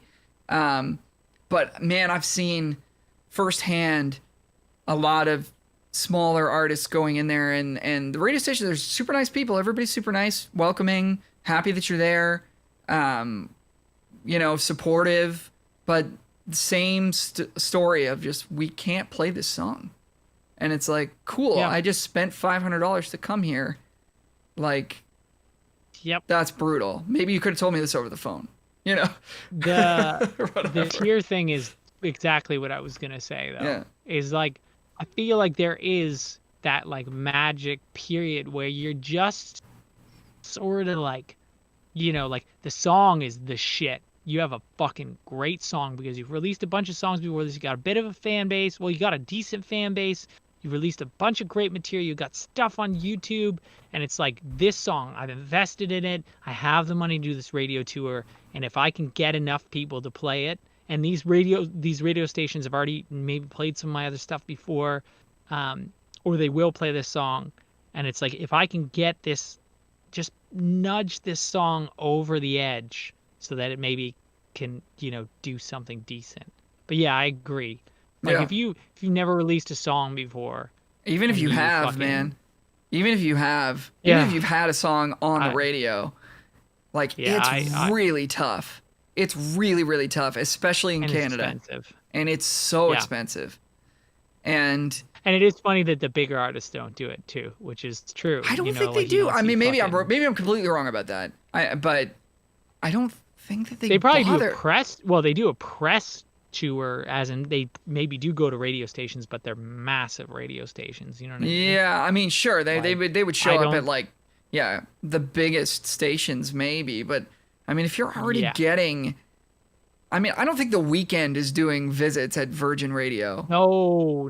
Again, but, tell me I'm wrong in the comments, but I don't think it doesn't matter. He's getting played every 15 minutes anyways. Like, what is going there gonna do? Maybe to promote. But there's someone in between The Weeknd and, say, for instance, even like the people we're working with. There's an area in between there. Sure. Where it's like maybe it's like, no, this song is this shit, and like lots of people are like, this is great, and you're getting like such good feedback on it, and it's like, I just need to win over a few more people. I could see that, but it's true. It seems like a way you could pour money into it. There's probably a time and a place. I just don't know if it's worth it. Yeah, I'm sure. Yeah. I'm sure there is a time and a place, but again, it's not a de facto, this is what you should do every time thing. I don't think. Yeah. So.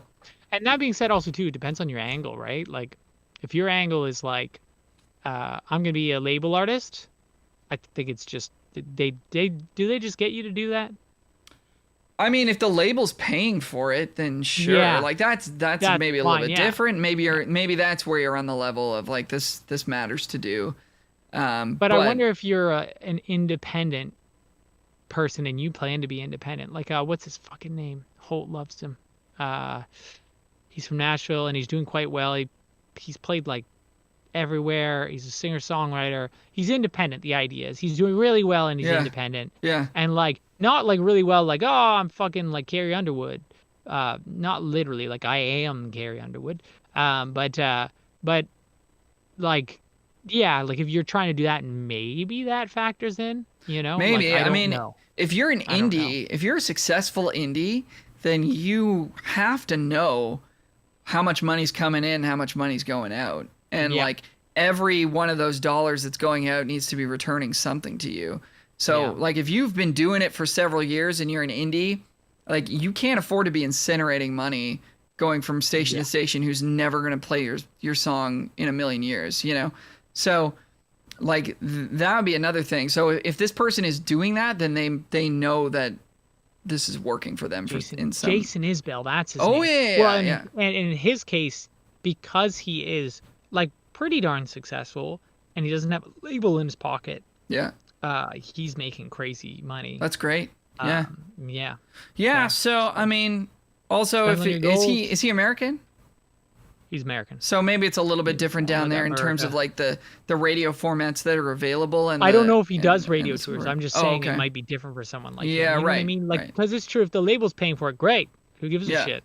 Yeah. But if you're paying for it and you plan to get into a label, maybe it's different. Or if you have no intentions of getting into a label, maybe you do have to have a great relationship with like radio people, Perhaps. But yeah. maybe there's a better way to do that. I don't know. Yeah, I Because mean you see them at events. you do. I see Pete yeah. Walker at shit all the time. And Oh, yeah, he's Pete's a great hey, guy. Pete's Yeah. a great guy. Yeah. But Pete would say and maybe that's Pete a better would way to get in. Pete would say exactly what I said. He would say, "Look, I love the song, but I can't. I don't have any control. I don't have any control. I can't play it." You know. Yeah. And he's a Yeah, great yeah. guy and a huge supporter of artists. So. What do you think of radio trackers? I don't know anything about it. I don't even know. I literally don't know what a radio tracker does. So a radio Like, tracker. I know that.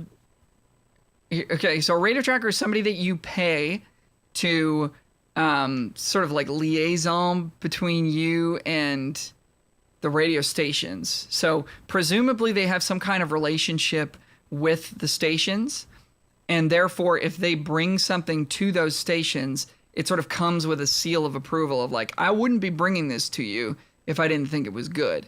Now, that has a little bit of tension with the fact that you're paying this person several Yes. $1,000s to do this for you. So again, all the risk is on your side and none of the risk is on their side. So Yeah. if you're going to do this, look for somebody who gives you very detailed reports about who they've spoken to, how many times they've spoken to them, whether or not they've listened to the song, whether or not they're interested, whether or not they followed up. And there are people who are good and Yeah. will do this stuff. And by word of mouth, you can find out who these people are. And there are people who you throw $3,000 at and never hear from again. And you can find out who those people are too by talking to folks that you whose opinions you trust. And yeah, something to be wary of. But now again, I probably sound a little bit negative here. I'm not saying that the majority of radio trackers aren't trying to help you and trying to do a good job. I'm going to assume that they are. I'm an optimistic person. That being said, you're going to run into that same problem of 30% of our music is CanCon and it's all taken up by Dallas Smith and Dean Brody. So sorry. Song sounds great, but there's no room for it here. So, if you're going to spend that money, I think you need to really have a grasp of how likely it is that there's going to be a return for you there. So what you can do is you can track radio yourself. And I've been doing this myself for my latest single, Drama, which you can hear on Spotify and iTunes and all the streaming services. There you go, a plug. I like it. So I've been doing this myself through a service called DMDS, which is, I think, the only way you can really do it these days. It's all digital distribution. So here's what you guys should do. This is what I did. Here's what you should do. Submit through DMDS to the campus and community package, which is all the stations that aren't owned by like a major corporation. They're run by either a school sort of student base, or they're run by a community sort of in like a not-for-profit sense of like, we want to, it's like the local newspaper. It's like you can get in it if you want. You know what I mean? Yeah. Like that's kind of what it's there for.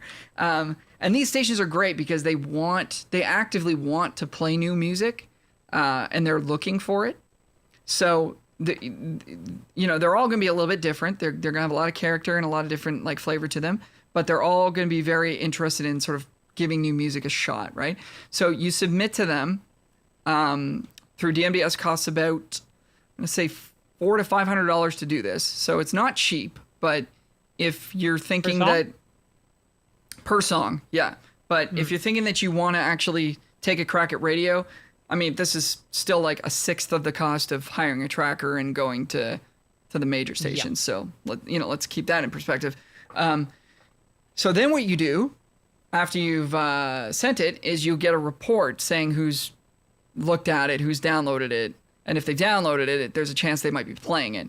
So this is the part that takes a lot of work, is you actually have to go to the website of each station that's looked at it or downloaded it, find the contact information of the person whose name is associated with that station on your DMDS account, which sometimes is a person who hasn't worked there in like 10 years. So you got to do a little bit of sleuthing, right?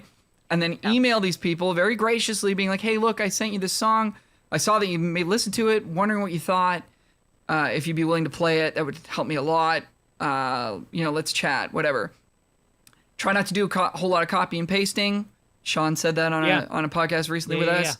Try to tailor it to the station. If it's a French language station, if they're out of New Brunswick or Quebec, I've been starting my emails with bonjour.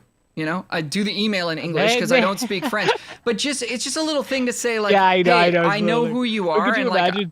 Just try to write it in French. They read that and they go, oh. I actually did, and I wasn't sure if that was going to come across as like cheesy or contrived or whatever, but it was received well. Like nobody's been rude to me as a result. So I just wanted to show it's like, hey, I'm not sending the same thing to all these stations. I'm not Control V, Control V, Control V. It's like should say Bon Jovi instead of Bon Jovi. I don't think I should do that. Catch it. I actually recorded a little like bumper for a radio station in French. They said, hey, would you be willing to say like, hey, it's Al, here's my new song. And I had to do it in French, and I was like, I don't know if I can, but I'll try. And like I wrote it down what it would be and practiced it and sent it, and they liked it. So anyways, just little personal touches like that, so that people don't feel like they're getting just hit with spam, right? And then you go down the list and you start with the ones that actually engaged with the song, and then move to the ones that haven't looked at it yet. And I was able to hit number 8 most active indie artist of the week or whatever with DMDS by doing that. So so that was exciting, right? So that's a way of tracking a radio song without throwing a ton of money at it, and you learn a little bit about how to communicate with people, and you might make some connections with people at some local stations, and we're just a slow build, man. Slow build, slow burn. So that's what I suggest people do. Sorry, that was a very long rant, but rants are what fucking is expected with us. Do you want to hit one more thing? Do you want to hit this last one? We're gonna graze over it. It's just, this is something that is new to me in the last few years. Thinking a record deal will solve your problems, because it fucking won't. No. Unless, like, say for instance, there are stories like Billie Eilish, her story where they released a song on Spotify, not on Spotify, on SoundCloud. Her brother's an amazing producer, and she just needed a song for her dance class, and then it went really well off, and then she got a record deal, and like her record deal, ended up working out for her. But generally these things, you get a record deal and it's like, okay, it's up to you. I've played with plenty of people with record deals where it's like they barely even talk to the label. The first person I played with won a fucking, god damn it, a Juno for like best upcoming R&B artist, was with a certain label, and the label didn't help her get a band, didn't get her any gigs. Not that they said they were going to or they had to, but it was like, okay, you're a part of this label now, go do stuff. You know what I mean? Yeah. And maybe it does help you get through a few doors. Like, you're like, oh, I'm with this label, but they're not, like, it doesn't necessarily mean anything, Nope. Like, if you're just waiting, like, if this is the marathon and getting like on a label is, a few steps from the finish line. It's not. It just isn't. No, yeah. And what is the finish line? What is the define that for me? I've heard a lot of wise people say, like, if you should be so lucky to get signed, that's when the real work begins. Yeah. It's like World of Warcraft. When you get to level 70, that's when the fun begins. Yeah. So, I've actually never played World of Warcraft. I haven't either. But I know what you mean. Like, once you get to the end game of the MMORPGs, like, that's when it gets, that's when the real work begins, But no, I mean, that's when it's like, I've never had a record deal. I don't expect I ever will. But if you should so be lucky to get one, that's amazing. Congratulations. But yeah, I mean, it's like, doesn't mean that they're going to do anything for you. It's still hustle time more than ever because you've got a little bit of backing. And I've also seen, unfortunately, like, people sign to a label and they just kind of get buried in that label's catalog, and it sometimes, like, seems like a power play move on the label's part to be like, I don't want to compete against this artist, so I'm going to sign them so that my main artist doesn't have to compete with them and I can just bury this person. I've definitely heard of that happening too. I've straight up heard about that. Like, so it happened to one of Metric's competition. I'm not going to name names, but they were signed and they were told they weren't allowed to play. Yeah. I don't know if they were signed. It was a manager, I believe. It wasn't a label. Manager signed them and it was like, oh yeah, no, you're not allowed to book gigs. Yeah, that's rough. You're on this contract, so you can't. So go away. That's really rough. Yeah. So it is what it is. Yes. So with that was a nice little episode there. Just give up. It's too hard. I'm gonna give up, and I'm gonna be an investment banker because that's easy. It's easy to be an investment banker. It is, man. That's all you gotta do. Just quit. Yep. So just make great music, folks. Make great music. Have fun. Yep. Trying to get sucked into these traps. If you want to support the podcast, you can tell your friends about it. Spread the word. Spread the love. Maybe leave a comment. Send a question or send a song our way that you want to have played on the podcast. Just any sort of interaction is super helpful. You can give us a like or subscribe on any of the social media platforms. We're Music Guy Podcast on YouTube, Facebook, and Instagram. I'm at Alro Music on Facebook, Instagram, Twitter, Twitch, YouTube, etc., etc. And Michael Hebbs is at Bruno the Meek on Instagram and at michaelhebbs.net. michaelhebbs.net. So with that, we're gonna jump to our song of the week here and play you out with it. This is a song from an artist named Paige Blossom. Paige reached out to the show and asked us to check out her song, and we think it's pretty sweet. Paige is a Toronto. The drum samples on it. Yeah, it had some dope production. Yeah, hits pretty hard. Her voice sounds killer, and she's only 17 years old. So super impressive and great sounding track.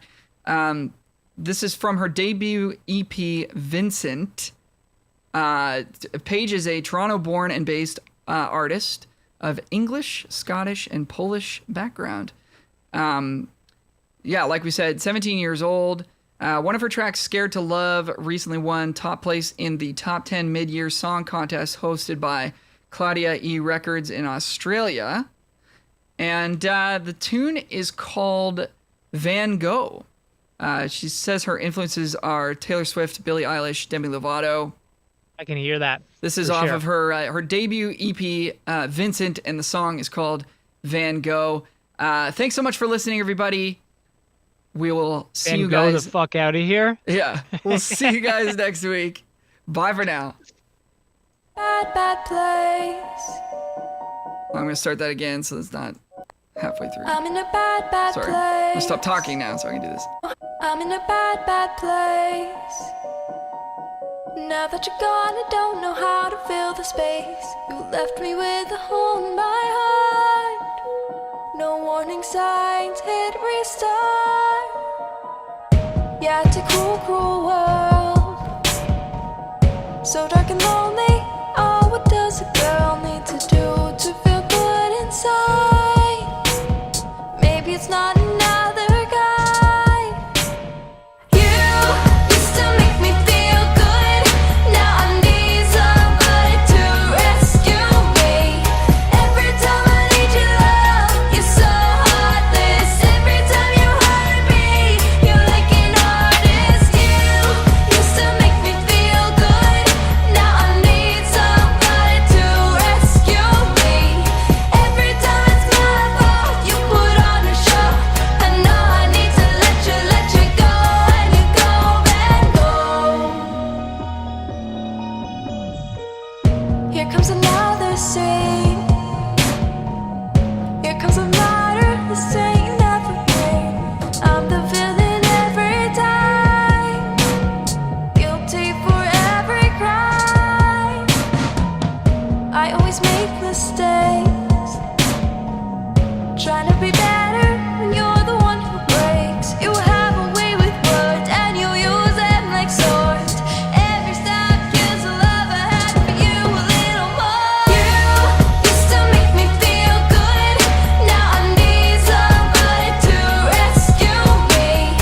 Every time I need your love, you're so heartless. Every time you hurt me, you're like an artist. You used to make me feel good. Now I need somebody to rescue me. Every time it's my fault, you put on a show. I know I need to let you go, and you go and go. Don't ask if I'm alright. I'll say I'm okay, just turn off the lights. It always ends up going this way.